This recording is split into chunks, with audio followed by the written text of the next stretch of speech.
ये चांद सा रोशन चेहरा और जुल्फों का रंग सुनहरा। इस चांद से चेहरे पे अगर दाग हो जाए और जुल्फे बचे ही ना तो डर गए मत डरिए। आइए मैं आपको डॉक्टर मोहन कुमार सिंह से मिलाने जा रही हूँ, जो एक डर्मेटोलॉजिस्ट है और जानते हैं कि बेदाग चेहरा और घने सुनहरे बाल कैसे बचे रहे। नमस्कार सर, आपका हमारे स्टूडियो में बहुत बहुत स्वागत है। सबसे पहले सर, आप अपने बारे में हमारे स्टूडियो के माध्यम से बेगूसराय वासियों को बताएं। नमस्कार मैडम। सबसे पहले तो एमबी फोकस की सारी टीम को मेरी तरफ से बहुत बहुत बधाई और धन्यवाद कि उन्होंने मुझे इस स्टेज पे आने का मौका दिया, अपने बारे में बताने का मौका दिया। मेरा नाम डॉक्टर मोहन कुमार सिंह है। मैं working as a consultant dermatologist in Begusarai and in Gopalganj and Motihari district. यहाँ पे मैं लगभग 4 साल से सर्विस बेगूसराय के लोगों को दे रहा हूँ और मुझे भरपूर प्यार भी मिला है बेगूसराय के लोगों से। बेसिकली मैं यहाँ पे चर्म रोग जो होते हैं, चर्म रोग होते हैं हमारे जो विभाग के होते हैं, चर्म रोग हैं, बाल के इश्यूज़ होते हैं और नेल्स के जो इश्यूज़ होते हैं, तो उसको मैं जितने भी प्रॉब्लम्स होते हैं उसको डील करते हैं। वैसे तो सर स्किन का तो बहुत वास्ट है, जी। बट आज का टॉपिक मैं अपने लिए और अपने जैसी बहुत सारी जो महिलाएं हैं उनके लिए स्पेशली चुना है कि सर देख रहे हैं कि जैसे स्किन में तिल का होना, जिसको पिगमेंटेशन और मिलाज्मा, इसके बारे में सर हमें बताएं कुछ। देखिए बेसिकली क्या है ना कि जितने भी पिगमेंटेशंस होते हैं 2 तरह के होते हैं। एक या तो हाइपो होते हैं जिनमें सफ़ेद दाग जैसे की प्रॉब्लम्स आती हैं, ठीक है, चकते वगैरह निकलते हैं चेहरे पे। कुछ में हाइपर पिगमेंटेशन होते हैं जिसमें पिगमेंटेशन बढ़ जाता है, यानी कि जो ब्लैक स्पॉट्स और फ्रेकल्स वगैरह जो होते हैं वो आने लगते हैं। तो बेसिकली जो रीज़न है सबसे कुछ ऐसे तो रीज़न है इन्वायरमेंटल जानती हैं। इसमें सबसे मोस्ट इम्पॉर्टेंट है अल्ट्रावायलेट रेज, सन एक्सपोजर जो होते हैं हमारे फेस पे। और बेसिकली हम लोग सनस्क्रीन नहीं लगाते हैं, तो जो लोग सनस्क्रीन नहीं लगाते हैं उनमें ये प्रॉब्लम्स आती हैं डार्क स्पॉट्स की, सन डैमेज के कारण। दूसरी होती है कि जिससे हम हमारी जो स्किन क्या है, क्वालिटी क्या है, क्योंकि अलग अलग सबकी स्किन की क्वालिटी सबकी अलग अलग होती है। किसी की ड्राई होती है, किसी की ऑयली होती है, किसी का मिक्स्ड होता है। तो अपने स्किन को पहचानते हुए अपने एक सही क्रीम चूज़ करना ये सबसे बड़ी एक रिस्पॉन्सिबिलिटी होती है। तो अगर खुद लोग अपने से नेट पे सर्च करके अपने पसंद करते हैं, लेकिन बेसिकली किसी अच्छे डर्मेटोलॉजिस्ट से आपको सलाह लेके उनसे कंसल्ट करके आपकी स्किन को सूट करने वाली जो क्रीम होती हैं उनको लगाने चाहिए। और तीसरी जो सबसे प्रॉब्लम होती है कि आजकल over the counter steroids cream बहुत यूज़ होने लगे हैं। लोग अननेसेसरी या अननोइंगली, अनअवेयरली इसको, जैसे वेटनोवेट एनसी क्रीम वगैरह होती हैं, मैं किसी वैसे प्रोडक्ट का मैं वो नहीं कर रहा हूँ, बट स्टेरॉइड बहुत क्रीम्स यूज हैं कर रहे हैं लोग जी। तो for beauty purpose. Beauty purpose की एक बार जब कि आजकल जो टीनेजर्स होते हैं उसमें पिंपल्स की प्रॉब्लम आती है, तो जब वो शुरू में स्टेरॉइड क्रीम लगाते हैं तो उनको रिलीफ मिलती है क्योंकि एंटी इन्फ्लेमेटरी एक्शन होते हैं उसके। लेकिन फिर वो आदत बन जाती है और वही आदत बनते बनते उनके चेहरे की स्किन को इतनी ज़्यादा डैमेज कर देती है कि बाहर धूप में निकलने पे हमेशा रेडनेस बना रहता है, उनको इचिंग की प्रॉब्लम आने लग जाती है। फिर वो अलग जो होती हैं उसके साइड इफ़ेक्ट्स हैं वो आने लगते हैं। सर जैसे पिगमेंटेशन है, जी। जिसे मैंने नोटिस किया, मैं मुझे या मेरी फ्रेंड्स को या मेरे एज के रिलेटेड, तो मतलब आफ्टर 30 ये ज़्यादा दिख रहा है कि टीनेज में भी पिगमेंटेशन नहीं, दिख रहा है? पिगमेंटेशन जो है एक तो एक्ने के रिलेटेड है। जब एक्ने छूटती है या ख़त्म होता है तो पिगमेंटेशन छोड़ के जाता है, अगर आपने सही क्रीम को उसमें चूज़ नहीं किया तो। और दूसरी चीज़ होती है जो मेलाज़मा के जो प्रॉब्लम्स हैं, तो मेलाज़मा के जो बेसिकली जो प्रॉब्लम्स होती है, एक तो अल्ट्रावायलेट रेज तो कंट्रीब्यूट करता ही है उसमें। दूसरा जो सबसे बड़ी फैक्टर होती है कि हार्मोनल इम्बैलेंस होते हैं, एंड सबसे ज़्यादा ये देखने को मिलती है during pregnancy and after menopause के समय में। हाँ, वो जो छाई है वो तो जी। जैसे मम्मियों के एज में हाँ हमने देखा, और छाई तो काफ़ी दिनों से देखता है। ये पिगमेंटेशन तो अभी का मुझे लग रहा है, जो यूवी रेज जो आपने बोला सर जी। कि ये अभी है, जैसे ये छाई है। जी। और क्या ये ठीक हो सकता है? छाही देखिए ठीक हो जाता है, बट ऐसा नहीं कि आप 2 महीने 3 महीने दवाई चलाएं ठीक हो गया, बंद कर दिए तो फिर नहीं होगा। ये हो रिकरेंट सकता है, है? रिकरेंट कर सकता है। उसके लिए मेंटेनेंस के लिए आपको सनस्क्रीन हमेशा यूज़ करना है। दूसरी चीज़ें हैं कि लोग बर्थ कंट्रोल पिल्स वगैरह भी यूज़ करते हैं, उससे पिल्स वगैरह है, दैट हार्मोनल हार्मोनल। थेरेपी, हाँ, इसके कारण से भी हो सकती हैं। कुछ लोगों को पीसीओडी या जो ओवेरियन प्रॉब्लम्स होती हैं, थायराइड की प्रॉब्लम्स होती हैं, उनमें ये कंट्रीब्यूटरी फैक्टर होता है, ये इन्हांस करता है, क्योंकि सारे हार्मोनल थेरेपीज़ होते हैं, ठीक है, एस्ट्रोजन हार्मोन की भी रिप्लेसमेंट वगैरह थेरेपी चलती है। तो ये जब ये हार्मोनल थेरेपी चलती है तो इसमें मेलानोसाइटिक जो एक्टिविटी होती है, जो मेलानिन पिगमेंट्स होते हैं, एक्टिविटी बढ़ जाने के कारण ये छाई की प्रॉब्लम्स आने लग जाती हैं। तो ये एज काफ़ी एज वाले को दिखता है या फिर अब प्रेगनेंसी? ऐसे नॉर्मली जो 50% से ऊपर के केसेस होते हैं वो जनरली एज रिलेटेड ही हैं, ड्यूरिंग प्रेगनेंसी या मोनोपोज के समय अच्छा, उसमें आ जाते हैं। प्रेगनेंसी में जिसको मेलाज्मा होता है तो जी। वो आफ्टर प्रेगनेंसी तो वो नहीं, खत्म ड्यूरिंग हो जाता प्रेगनेंसी ही होती है, क्योंकि उस समय ड्यूरिंग प्रेगनेंसी के समय में एस्ट्रोजन हार्मोन वगैरह रिप्लेसमेंट थेरेपी वगैरह चलती है कुछ कुछ लोगों में, तो उनमें ये प्रॉब्लम्स आ जाती हैं। है तो वो बाद में तो खत्म हो जानी चाहिए, जी, वो खत्म हो जाती ख़त्म है। होती हैं, लेकिन आप वही चीज़ है कि आपको उसके लिए सही इलाज की ज़रूरत होती है। आपने डर्मेटोलॉजिस्ट से आपको संपर्क करना पड़ता है, ठीक है। अगर ओवर द काउंटर मेडिसिन आपको परचेज़ नहीं करनी है, जैसे मेलाकेयर वगैरह जो स्टेरॉइड ट्रिपल स्ट्राइडल कॉम्बिनेशंस क्रीम यूज़ हैं, नहीं करनी हाँ, है। उस तरह की क्रीमें यूज़ नहीं करनी है। अभी कुछ दिनों से जैसे ये स्ट्राइडल क्रीम की जैसी बात हुई तो मैक्सिमम ऐसे सेल्फ डॉक्टर या गूगल सर्च करके लोग खुद भी क्रीम यूज़ कर रहे हैं। उसका सबसे बड़ा साइड इफ़ेक्ट क्या होगा? देखिए, कोई भी चीज़ की अगर हम हद से ज़्यादा यूज़ करते हैं, ठीक है, तो स्टेरॉइड क्रीम, एक तो फेस की जो हमारी स्किन होती है बॉडी की स्किन से अलग होती है, it is highly sensitive skin होती है, सबसे ज़्यादा एक्सपोजर भी फेस को ही मिलता है, ठीक है। तो जब हम स्टेरॉइड क्रीम यूज़ करते हैं ना, तो ओवर द पीरियड ये थिनिंग आने लग जाती है, स्किन को पतला कर देता है, ठीक है। तो जो अंडर वेसल्स होते हैं वो एक्सपोज होते हैं, इचिंग की प्रॉब्लम आने लग जाती सेंसिटिविटी है, बढ़ जाती है। सेंसिटिविटी बहुत ज़्यादा बढ़ जाती है, इचिंग की प्रॉब्लम आने लग जाती है, रेडनेस प्रॉब्लम आएंगी। और दूसरी चीज़ सबसे कॉमन हो जाती है, बाल आने लग जाते हैं फेस पे, ठीक है। मैं सर महिलाओं को देखेंगे मूंछ दाढ़ी वगैरह सब आने लग जाती है, अनवांटेड हेयर्स आने लगते हैं। तो ये सब साइड इफ़ेक्ट्स हैं स्टेरॉइड के। अगर पिगमेंटेशन हो गया किसी भी जी, एज में या फिर जी, मेलाज्मा हो गया, जी। डॉक्टर से कंसल्ट करते हैं तो उसका क्या ट्रीटमेंट स्टार्ट होता है सर, उसके बारे में कुछ तो बताएं। सब फर्स्ट लाइन ट्रीटमेंट तो होती है कि देखिए, एक फ्रंट हम लोग कहते हैं कि पहले उनकी हिस्ट्री देख लेनी होती है कि उनकी कोई हार्मोनल थेरेपी वगैरह तो नहीं चल रहा है, या अगर ओसी पिल्स वगैरह अगर ले रहे हैं तो हम उसको अगर डिसकंटिन्यू करने थोड़ा के लिए कहते हैं, पीछे। अनवांटेड नहीं लेना है, ठीक है। और स्टार्ट करते हैं हम लोग फर्स्ट, तो सनस्क्रीन तो देना ही है, उनकी स्किन के सूटेबल के हिसाब से उनको सनस्क्रीन प्रोवाइड करनी है।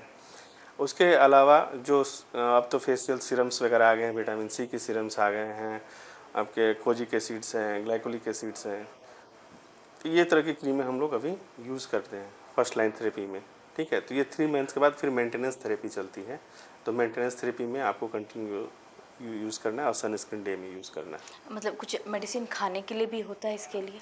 डिपेंड करता है सीवियरिटी के हिसाब से। डिपेंड्स करते हैं। जी, कुछ लोगों को फास्ट रिजल्ट चाहिए होता है, तो उस हिसाब से उनको ओरल भी दिया जाता है, जैसे ग्लूटाथियोन की इंजेक्शन। बाकी लोगों की तरह मैं भी जैसे गूगल सर्च करती हूँ तो जी, उसमें ऐसे लेज़र थेरेपी आ रहा है कि लेज़र से आप रिमूव करें। लेज़र हैं, बट एक्चुअली क्या है कि उसके सेशंस होते हैं, ख़त्म हो जाते हैं, लेकिन आप बराबर लेज़र तो नहीं कर सकते।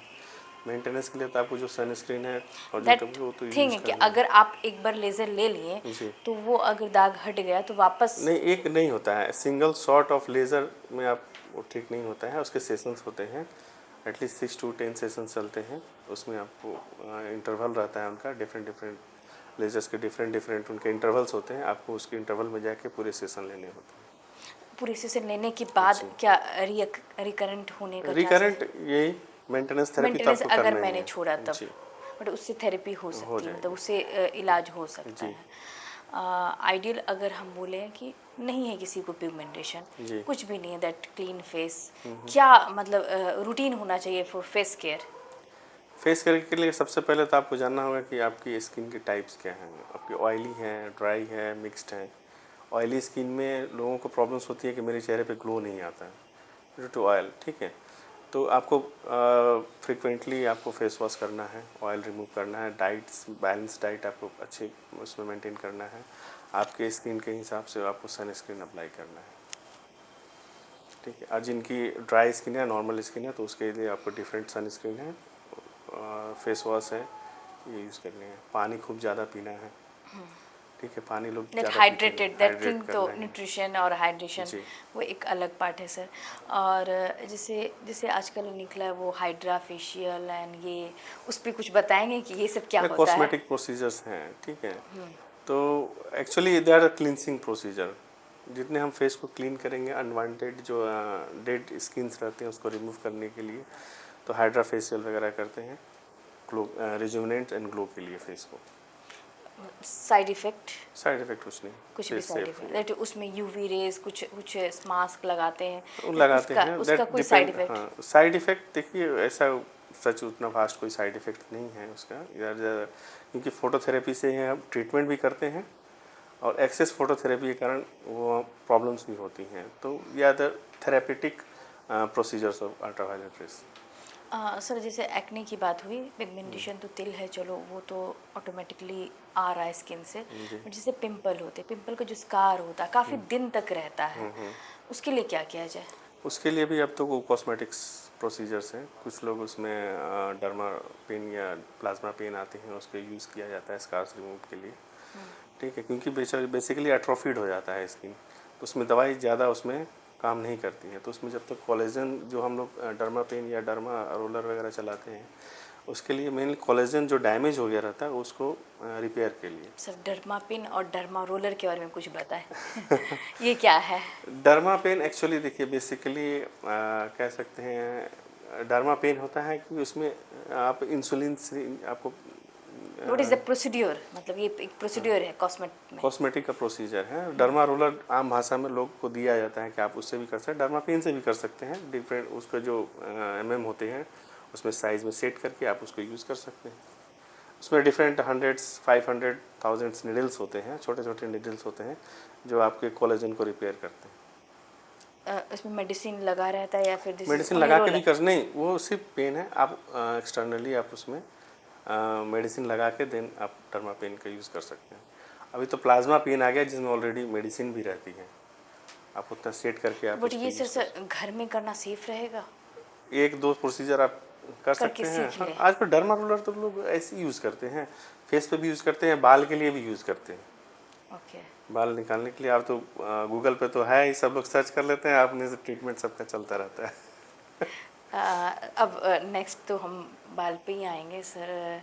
जिस तरह देखा गया है पिगमेंटेशन पे ही रहते हैं कि वो मान रहे हैं कि यूवी रेज अभी जो हमारा ग्लोबल वार्मिंग है जिसकी वजह से चेहरे पे बहुत असर पड़ा है, जी बट अभी साथ ही साथ हेयर लॉस भी बहुत हो रहा है, जी। इसका क्या कारण है? देखिए हेयर लॉस के अमूमन जो 50% कॉज होते हैं due to age related androgenic alopecia वगैरह होते हैं, कुछ उसमें ऑटोइम्यून भी होते हैं, एरियाटा वगैरह जो आते हैं, ठीक है, कुछ मेडिसिनल यूज़ के कारण भी हेयर फॉल होते हैं, कुछ इसमें वाइटामिन की डेफिशिएंसी के कारण भी, आयरन वाइटामिन की डेफिशिएंसी के कारण भी हेयर फॉल होते हैं, और कुछ जिसकी मेडिसिन जैसे हार्मोनल थेरेपी वगैरह जिसमें थायराइड वगैरह हो गया, थायराइड के पेशेंट में भी बाल बहुत झड़ते हैं, तो बहुत सारे कारण हैं बाल झड़ने के। तो एक हेयर लॉस है, जी आपके पास कोई पेशेंट आया कि मुझे, मतलब फीमेल में, मेल में तो ऐसे भी बहुत ज़्यादा रहता है बाढ़ने से, और ये फीमेल में जिस तरह से हेयर लॉस आया तो उसका क्या मतलब आइडेंटिफाई कैसे करेंगे देखिए कि इसमें क्या प्रॉब्लम है? आइडेंटिफाई तो उसके एक आइडेंटिफिकेशन के लिए कुछ तो हम जैसे ब्लड टेस्ट वगैरह करा लेते हैं, ठीक है, जैसे कि थायराइड की टेस्ट करवा लिए, एक सीबीसी करवा लेते हैं, ठीक है, आयरन की सबसे जो सीरम फेरिटिन का टेस्ट होता है तो वो करवा लेते हैं, विटामिन B12 एंड D3 की कमी के कारण, तो ये इसमें ओनली ये न्यूट्रिशनल डेफिशिएंसी में आपके आ जाते हैं, ठीक है। किसी को क्रॉनिक हेयर लॉस है तो क्रॉनिक हेयर लॉस के लिए फिर उसकी और हिस्ट्री हम लोग देखते हैं, ठीक है, ट्राइकोस्कोपी होती है, उसको हम लोग चेक करते हैं कि बाल में इवनली लॉस हो रहा है या कहीं पे ज़्यादा हो रहे हैं, कहीं पे कम हो रहे हैं, ठीक है। अगर नॉर्मली किसी का बाल झड़ रहा है तो हमको कैसे खुद के भी टेस्ट करने हैं कि आगे चल के मेरे बाल कितने झड़ जाएंगे, मैं 2 साल के बाद और कितने गंजा हो जाऊंगा, तो इसके लिए पिक टेस्ट होते हैं, आप सामने से भी बाल निकाल सकते हैं, पीछे से बाल निकाल के नेकेडली आई से देख सकते हैं कि ये बाल की थिनिंग में कुछ कम बेसी है या नहीं। अगर सामने के बाल ज़्यादा पतले हैं, पीछे के बाल में अगर आप डिफ्रेंशिएट कर सकते हैं कि नहीं ये बाल मेरे कुछ मोटे हैं कुछ में पतले हैं, तो आप समझिए कि आपको कॉशन की ज़रूरत है। तो ये बोलना है कि ऑयलिंग और शैम्पू जी, और इसका कोई असर होगा नहीं? ऑयलिंग डिपेंड करते हैं कि आपके कारण क्या हैं, ठीक है, किसी किसी को जैसे कि फंगल इन्फेक्शन होते हैं, ठीक है, डैंड्रफ रूसी की प्रॉब्लम किसी को ज़्यादा होती है, तो उसमें जनरली हम लोग ऑयलिंग प्रिवेंट करते हैं, ऑयल करने के लिए मना करते हैं। नॉर्मल जो जैसे मैक्सिमम एक धारणा बनी हुई है जी कि हेयर लॉस ऑयल करो बिना रूट काउस के फिर भी नहीं होता है, तो मतलब ऑयलिंग से ज़्यादा इफेक्ट नहीं होने वाला है, या फिर शैम्पू चेंज करने से? जी। अब पाराबिन फ्री शैम्पू और इसका कोई ये है कि नहीं? नहीं, एक्चुअली देखिए, एक रूसी बन रही है या नहीं बन रही है, ठीक है। तो आपको इसमें ऐसे मॉइस्चराइजर्स आ गए हैं हेयर के। ऑयलिंग ऑयलिंग क्या करना है तो ऑयलिंग कर सकते हैं, लेकिन अगर जिसकी रूसी की प्रॉब्लम ज़्यादा है तो उसको ऑयलिंग प्रिवेंट करना चाहिए, ऑयलिंग नहीं करना चाहिए, ठीक है। जैसे सेबोरिक डर्मेटाइटिस के केस में भी हम लोग ऑयलिंग के लिए मना करते हैं। और जैसे कि जिसको रूसी की कम प्रॉब्लम है, या ऐसे भी जिसके बिना डैंड्रफ के भी बाल झड़ रहे हैं, तो आपको ऐसे हफ्ते में 2 बार ऑयल मसाज करना चाहिए बाल में। रात को ऑयल मसाज किए, सुबह में शैम्पू फॉर वगैरह कर नरिशमेंट ओनली ना? नरिशमेंट के लिए, ठीक है। ऐसा तो नहीं कि ऑयल कंडीशनिंग भी अंदर कर सकते हैं। कंडीशनिंग, मतलब हाँ, कंडीशनिंग? हाँ, ओके। उसके लिए कर सकते हैं, ठीक है। बाकी और कोई इसकी शैम्पू के बारे में सर कुछ बताएं कि शैम्पू सच में क्या वो जो कोई भी शैम्पू यूज़ कर लेना चाहिए, या फिर शैम्पू कोई भी यूज़? शैम्पू देखिए उसमें होते हैं ना कि वही चीज़ है कि आपके बाल को क्या सूट कर रहा है, ठीक है। इट्स कैसे डिपेंड। करेंगे कि किसी किसी का स्किन बहुत ज़्यादा माने हेयर स्काल्प पे ही बहुत ज़्यादा सेंसिटिव होते हैं, लेकिन कंसंट्रेशन ऑफ द शैम्पू को एक ही रहता है जो बना रहा है, ठीक है। तो हम मेरा स्किन अगर ज़्यादा सेंसिटिव है तो हम उसको डाइल्यूशन फॉर्म में यूज़ कर सकते हैं, ठीक है। उसको थोड़ा सा डाइल्यूट करके बना के रख लिए, फिर जब स्काल्प वॉश कर रहे हैं तो उसको यूज़ कर लिए, ठीक है। मेंटेनेंस थेरेपी में आप उसको कर सकते हैं, ठीक है। और नूरिशमेंट आपको चाहिए, बैलेंस डाइट अच्छा चाहिए, ये सब चीज़ होती है। रूट का उसको जानना होगा। जी, कुछ की फैमिली हिस्ट्री भी आपको रूल आउट करना पड़ता है। हाँ, बाल्डनेस और हाँ, ये बात बाल्डनेस के है, लिए आजकल जेनेटिक बहुत ज़्यादा, होगा, हाँ। हाँ, जेनेटिक भी रूट होती है इसकी। ओवरऑल अगर हेयर की प्रोटेक्शन के लिए हम बोले, स्किन का तो हम जान गए, हेयर प्रोटेक्शन के लिए हमें क्या क्या करना चाहिए? बैलेंस डाइट, सबसे पहले तो डाइट आपको मेंटेन कीजिए। अगर जो उसके लिए अगर डाइट से भी कंट्रोल नहीं हो रहा है तो फिर उसके लिए फिर सेकेंड लाइन फिर मेडिसिनल यूज़ वगैरह होते हैं, उसको जैसे मिनॉक्सिडिल वगैरह भी जो नॉर्मली चल रहे हैं उसको यूज़ करते हैं। अब तो buy serum, tablet form? Tablet topical use कीजिए पहले। ओके। वो तो टैबलेट फॉर्म में भी आ गए हैं अलग अलग, बट आज के डेट में अब मिनॉक्सिडिल के साथ बहुत सारे सीरम एडिशनल आ गए हैं, ग्रोथ फैक्टर जिसको कहते हैं, ठीक। तो अभी आप यूज़ कर सकते हैं उसको। मेंटेनेंस थेरेपी 2-3 महीने, क्योंकि देखिए कोई भी बाल है कि किसका बाल झड़ रहा है ना, तो ऐसे आप ट्रीटमेंट के लिए गए तो 15 दिन का दवाई हम फॉलोअप के लिए बुला लेते हैं, ठीक है। तो पेशेंट आते कहते हैं सर मेरे 15 दिन दवाई खाते हो गया, बाल आई मैंने रुक नहीं रहा। बट उनको समझना होगा कि जो बाल की साइकिल होती है 4 मंथ्स लगते हैं। अगर जब तक साइकिल कंप्लीट नहीं होगा वो बाल धीरे धीरे ही रुकता है। हाँ, 50 to 100 बाल गिरना इज़ नॉर्मल, वो नॉर्मल है साइकिल के कारण, ठीक है। तो ये 4 मंथ्स की साइकिल आपको लेनी पड़ेगी मैंने ट्रीटमेंट में, वो 4 मंथ टाइम देना पड़ेगा आपको कंप्लीट रिजॉल्व के लिए। सर यहाँ क्या क्या सुविधा आपके, मतलब एज अ कॉस्मेट पार्ट में अगर बोला जाए तो आपके जी, क्लिनिक में क्या क्या सुविधा है यहाँ पे? देखिए हमारे यहाँ तो 1 डे का क्लिनिक है, अभी सिर्फ सैटरडे का हमारे यहाँ पे अभी सेवा दे रहे हैं। सैटरडे आप यहाँ जी, पे सुविधा एवरी देते हैं? वीकली। तो अभी एक्ने के लिए, डिपिगमेंटेशन के लिए हमारा डर्मा रोलर, डर्मा पेन का प्रोसीजर्स करते हैं यहाँ पे, ठीक है। बाकी हेयर के लिए हम लोग यहाँ पे पीआरपी करते हैं, ग्रोथ फैक्टर का इंजेक्शन जो होते हैं वो देते हैं पीआरपी के थ्रू, और बाकी वो ब्लड से एक्सट्रैक्ट करके हम लोग उसका सेम पेशेंट को देते हैं, ठीक है। या फिर उसके इंजेक्शंस भी आते हैं ग्रोथ फैक्टर के, तो वो भी हम लोग दे सकते हैं। तो अभी फ़िलहाल डे केयर में यही सुविधा है यहाँ पे। बाकी किसी को अगर हेयर ट्रांसप्लांट की ज़रूरत पड़ती है ये सब, तो उसके लिए हम लोग आगे के लिए रेफर करते हैं यहाँ ये बाकी सुविधा आपकी और कहीं जी। क्लिनिक है वहाँ जी, पे आप जी। देते हैं? और भविष्य में क्या सोचना है कि यहाँ पे और क्या फुल कॉस्मेट लाया जाए? जी, यहाँ पे अभी भविष्य का यही है कि ओपीडी तो हमारी तो जो है चल ही रही है, बट 1 डे और इंक्रीज़ कर अगर होगा तो करेंगे इसको, एंड फुल को उसको कॉस्मेटिक प्रोसीजर उस दिन डे कर रही हैं। हाँ, बेगूसराय में सब कुछ जी, सुविधा उपलब्ध है, ये मतलब हर विभाग के डॉक्टर आ गए, जी, और स्टिल कॉस्मेट के लिए पटना जाना पड़ जी, रहा है। जी। ये काफ़ी दिक्कत होती है लोगों को इसके जी जी लिए। जी जी जी। जी, और मेन क्या है कॉस्मेटिक है कि वह सिंगल शॉट का तो ट्रीटमेंट है नहीं, उसमें सेशन बाई सेशन चलना पड़ता है। तो इसके लिए बार बार पटना आना जाना और ये सब जो बाहर के करते हैं, तो वो हम चाहते हैं कि बेगूसराय में ही सारी सुविधा लोगों को मिल जाए। कब तक और उम्मीद है कि ये सब हो जाएगा? नेक्स्ट ईयर तक हो जाए, क्योंकि सेटअप बैठाना थोड़ा सा है, क्योंकि लेज़र है तो लेज़र में आप ऐसे नहीं कर सकते हैं, थोड़ी सी उसके लिए इन्वायरमेंट उसे करना पड़ता है। कॉस्टली मेडिसिन भी मशीन भी होती है उसकी। और दूसरा चीज़ होता है कि इसमें मेन काउंसलिंग की भी बहुत ज़्यादा ज़रूरत पड़ती है, क्योंकि पेशेंट इसमें रिटेन नहीं हो बट सर करना ये पड़ता है। ये काउंसलिंग की बात होगी, लोग काफ़ी दिनों तक डॉक्टर्स के कंसल्ट में रहते हैं कि मेरा दाग कम हो जाए, दाग कम हो जाए। सुविधा नहीं है, इसलिए लोग मेडिसिन पे ही फोकस कर रहे फोकस हैं। कर रहे हैं। दूसरा चीज़ है कि ये कॉस्मेटिक प्रोसीजर्स है हेयर्स के, पिगमेंटेशन के। तो हेयर्स में क्या होता है कि हम लोग पेशेंट को धैर्य रखने के लिए बोलते हैं कि भाई 4 मंथ्स जब तक साइकिल कंप्लीट होने दीजिए, उतना तो आपको टाइम देना पड़ेगा। बट पेशेंट उतना, क्योंकि थोड़ी सी कॉस्ट आती है इसकी मेडिसिन की, और उतना मेंटेन कर भी नहीं पाते, तो बहुत ज़्यादा पेशेंट इसके माइग्रेट होते हैं या खुद से भी मेडिकेशन चालू क्या कर लेते हैं। खाएं जो बाल अच्छे रहे। हाँ, तो वो आज तो अवेलेबल है हर चीज़ नेट नहीं पे। नहीं सर, खाने में क्या खाएं? खाने में जो आपका बैलेंस डाइट है वो कीजिए, प्रोटीन हाँ, डाइट, प्रोटीन रिच आपको डाइट लेना है। बैलेंस डाइट जो आपकी है वही लेनी है, फॉर स्किन हाइड्रेट ग्लोइंग करनी है, सब चीज़ हाइड्रेट कीजिए बॉडी को। पानी ज़्यादा पिए। कितना लीटर? 7 लीटर वाटर लीटर नहीं करती, is not at least possible 5 to actually. 6 5 litre तो आपको कम से कम लेना ही चाहिए। शरीर में पानी नहीं रहेगा तो आप कितने भी क्रीम ऊपर से लगाएंगे, कोई फ़ायदा नहीं है इसका। थैंक यू सर, आप हमारे स्टूडियो आए, बहुत जानकारी दी है। उम्मीद है कि हमारी महिलाओं को बहुत सारी जानकारी मिली होगी। और एक संदेश दे दीजिए सर कि जो मिथ है स्टेरॉइड क्रीम के लिए, और ये मुझे लग रहा है भविष्य में बहुत ज़्यादा स्किन खराब करेगा, तो वो आप उसके लिए जी, आपकी ज़बान से सुने तो शायद सब मान ले। देखिए मैं सबसे रिक्वेस्ट करता हूँ, रिक्वेस्ट ही करूँगा कि over the counter steroid cream की यूज़ तो बिल्कुल ही ना करें, ठीक है। बाकी ऐसे जो आपको यू क्रीम यूज़ करना है, पॉन्ड्स, फेयर एंड लवली जो भी आप यूज़ कर रहे हैं आप कीजिए, वो आपकी चॉइस है। बट स्टेरॉइड क्रीम के लिए जो जितने भी सोन लगते हैं लास्ट में या सोल लगते हैं, ठीक है, वो सब क्रीम को बिल्कुल भी यूज़ ना करें। बचे। बचें बिल्कुल। ठीक है सर, धन्यवाद। बिल्कुल।